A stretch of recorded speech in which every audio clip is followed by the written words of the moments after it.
Hey guys, in this video I will show you how to join private server link in Roblox. Alright, so let's begin with the video.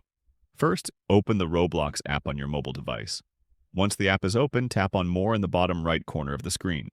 From here, scroll down and tap on Settings. Next, select Privacy and Content Restrictions.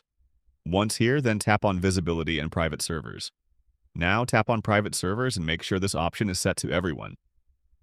This step is very important. If it's not set correctly, private server links may not open on your device. Once that's done, you need to find the Roblox private server link. In my case, the link is shared on Discord. Simply tap and hold on the private server link, then select Copy Link. After copying the link, open the Notes app on your phone and create a new note. Paste the private server link into the note. Now press and hold on the link again, and this time select Open in Roblox. As long as the Roblox app is installed on your phone, it will automatically open and take you directly into the private server. And that's it.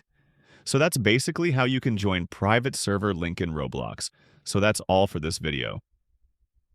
See you in the next one. Thanks.